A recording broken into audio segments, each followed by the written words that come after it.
My name is Rachel Appleton, and I recently spent 10 days in Guatemala with a small group of Rutgers students. First, we arrived in Guatemala City, and then we visited Panajachel. That's a little village on Lake Atitlan. And finally, we stayed in Antigua, the country's previous capital city. We all took a class called Struggles for Democracy in Central America, in which we learned about Guatemalan history, politics, culture, activism, and ongoing change in the country.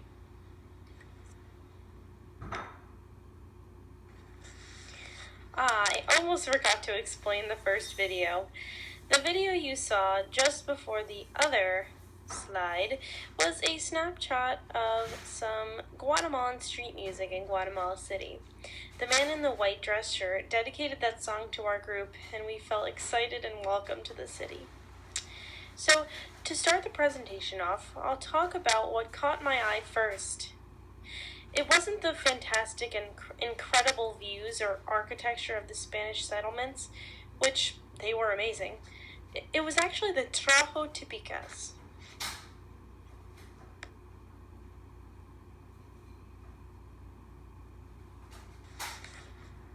Trajo típica translates to traditional clothing in English.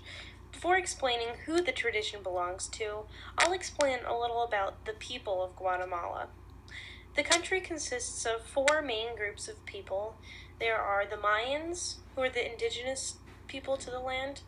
There's the Garifuna population, who are a mixed population on the easterly part of the country. And there are the Ladinos, who are a mix of Mayan and Spanish blood. When the Spaniards colonized in the 16th century, the population of Guatemala changed drastically. Guatemala has a diverse group of people now, which make the cultural traditions apparent in rarely traveled villages outside main tourist areas.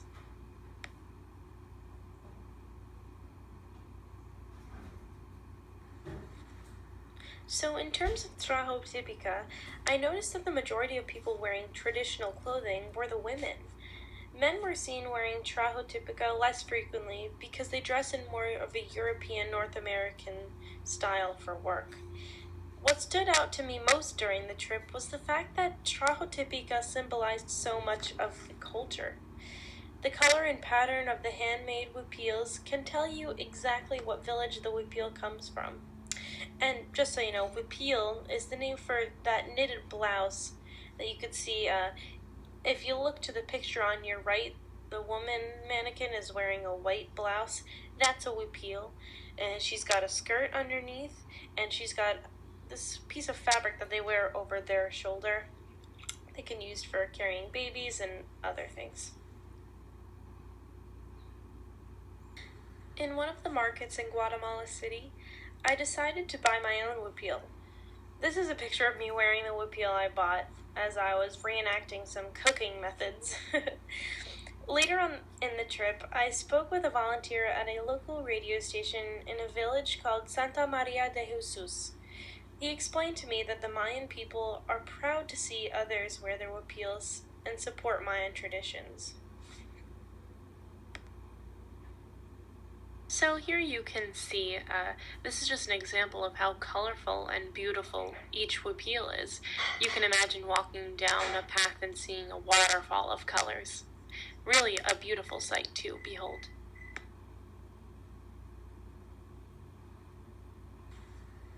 So this huipil is very similar to the one I purchased. I was able to find it online because I know what village exactly my huipil came from. So each color and stitchwork means something different. For example, the flowers symbolize the earth and its gifts. The purple pinstripes represent lightning, and the red of the blouse represents the blood of the people. The Mayan tradition revolves around love and of the connection and relationship to nature, and that's really apparent in their trajo típica. Guatemala is a country of rich culture and history, but with all the beauty comes its challenges. In hopes of rebuilding after a 36-year civil war, Guatemalans faced a host of issues. Today there is a racial conflict between Mayans and Ladinos, there is a shortage of clean water, extreme poverty, and inadequate and inaccessible education. One of the largest issues the country faces is a multiple language barrier.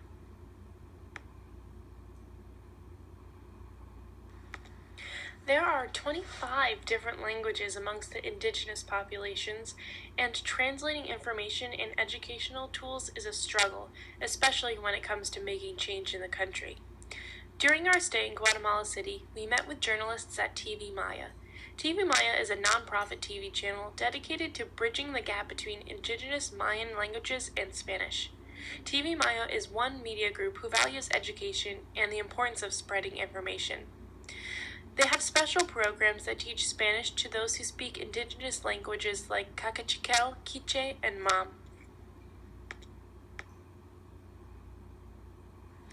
This picture was taken on a highway in Guatemala City. Thousands of people live in these metal shacks, and it just shows what state the country is in. Just like many other countries around the world, there's a serious gap between the elite wealthy minority and the majority of people in poverty. In Guatemala, there are houses made of adobe, like the next one that I'll show you. So these houses are the traditional homes that maintain a balanced temperature during the changing weather. Today, there are fewer adobe houses and more metal and makeshift homes.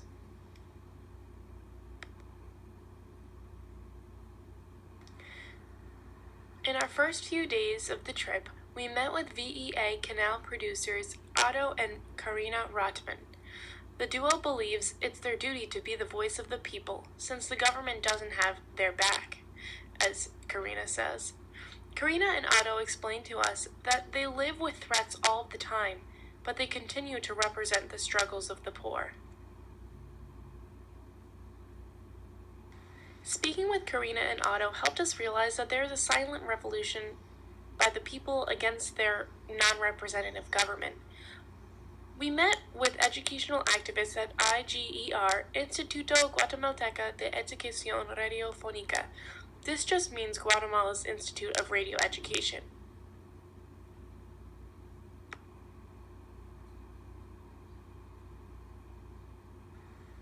IGER has broadcasted educational lessons over the radio for several years, and their mission is to bridge the education gap and reach students who don't have enough money for school. It is a sad reality that children often have to work to support their families. This prevents them from having the chance to go to school. Even though IGER prints textbooks and helps thousands of students finish school, many children still have to work, like the kids in this picture. Among other issues, there are environmental problems that run rampant in Guatemala, such as the lack of waste management programs and improper farming tactics. This image was taken on a boat ride to San Pedro. Off in the distance, we were able to see a farm being burned. This farming technique is called scorched earth farming, and the Guatemalan people believe burning the land will bring better crops next season. We know in the United States that this doesn't help the environment at all.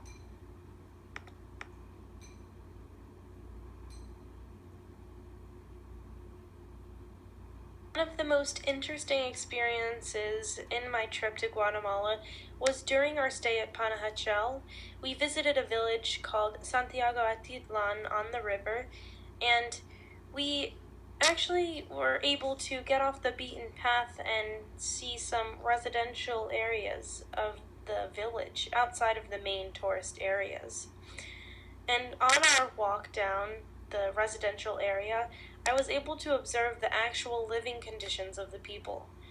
I was able to see how the people deal with their trash, how they live, and what their homes look like. And I realized that they don't have an organized method of waste management, let alone recycling. So you'll see here in the picture that a lot of the trash and garbage is just left in piles on the streets and off the streets. Above all other aspects of life, Guatemalans have one centerpiece. That is the church. Guatemalans are very faithful and religious people, and they pray in some of the most beautiful churches in Central America. When visiting historical Guatemalan churches, I noticed that they all had an open casket display with a sculpted body of Jesus inside. Jesus would have dark skin in the Mayan churches, and other sculptures of Jesus were more fair-skinned. These depictions of Jesus were most likely ordered to look a certain way by the Spaniards who designed the churches in the 15th century. In the village of Santiago Atitlan, I learned about one of the most unique Mayan traditions. There is a saint called Saint Simon. In the United States, Saint Simon is parallel to Judas Iscariot. In the small village, one family provides a home for Saint Simon's shrine. Families will clothe him, give him alcohol, cigars, and money. People from all around the world go to give Saint Simon their blessing and give him gifts. But they have to ask people of the village where he is because he moves to a different house every year. This shrine really puts into perspective how strong the beliefs are in the Mayan tradition.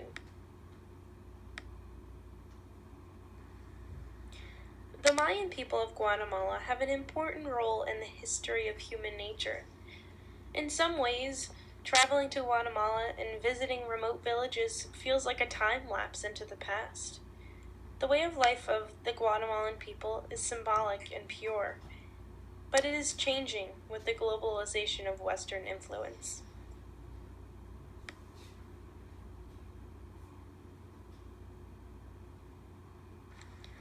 Like I mentioned before, only women, a majority of women, are wearing trajo típica. A lot of the men and some of the women are changing their clothing tradition to a more westernized version. Although the country faces many great challenges, like language barriers, education, and such, the people have a hopeful and optimistic look on the future, which is a trademark of their culture. During my 10-day stay in Guatemala, I learned that language and media are the most powerful tools a society has. I learned that optimism and hope are essential for growth and change in a society. I learned that everywhere you go, people are people, and we all want the same things out of life, which is a voice that wants to be heard. Guatemala's motto is País de la Eterna Primavera. This translates to the country of eternal spring. As I reflect on my experience and journey in Guatemala, I see a country with welcoming people that have a beautiful story to be told. That wraps it up for today. Thank you very much for listening.